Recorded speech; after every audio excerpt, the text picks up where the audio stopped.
Willkommen bei Crossworks. Heute erklärt der Helmut, warum sich Unternehmen mit dem Thema professionelles Dokumentenmanagementsystem befassen sollten.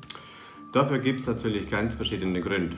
Als erster und ganz aktueller Grund würde ich die Flexibilisierung unserer Arbeitswelt sehen. Unternehmen sind heute sehr viel agiler unterwegs wie früher. Die Leute arbeiten von überall her, im Moment gerade sehr viel von zu Hause. Sie sind aber auch beim Kunden vor Ort oder im Zug unterwegs. Und egal wo sie sind, sie benötigen immer einen einfachen und flexiblen Zugriff auf ihre für die Arbeit relevante Dokumente. Das lässt sich mit Papier gar nicht und mit dem klassischen Fileserver nur sehr bedingt abbilden. Ein zweiter Grund ist zweifellos, dass das im Unternehmen anfallende Daten- und Dokumentenvolumen über die letzten Jahre unglaublich stark zugenommen hat. Die Zunahme ist relativ unabhängig davon, was Sie als Unternehmer produziert. Nehmen Sie nur mal zum Beispiel Angebote.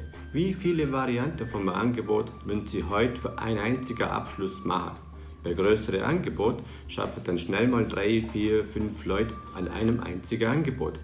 Da entstehen sehr schnell viele Varianten und Versionen, die es für alle Beteiligten transparent zum Verwalten gilt.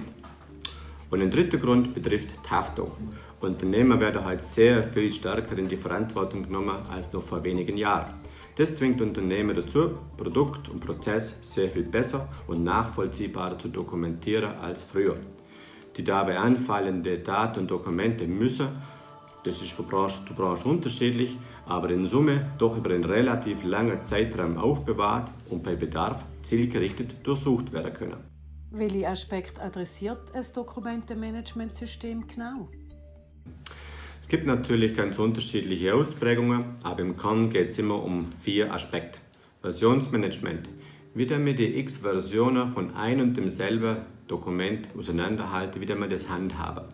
Dann haben Sie Berechtigungsmanagement. Wie steuern wir, wer auf was zugreifen darf. Für den Benutzer ganz wichtig, Suchen, Finden. Wie kommt er im Rahmen seiner Berechtigung schnell an die gewünschte Version vom gewünschten Dokument? Wie macht er das? Und schlussendlich aus Unternehmenssicht Aufbewahrungsfristen. Spätestens seit der Einführung der Datenschutzgrundverordnung kann ein Unternehmer es nicht mehr im einzelnen Mitarbeiter überlassen, wie lang welches Dokument aufbewahrt wird. Das klingt aber ziemlich kompliziert.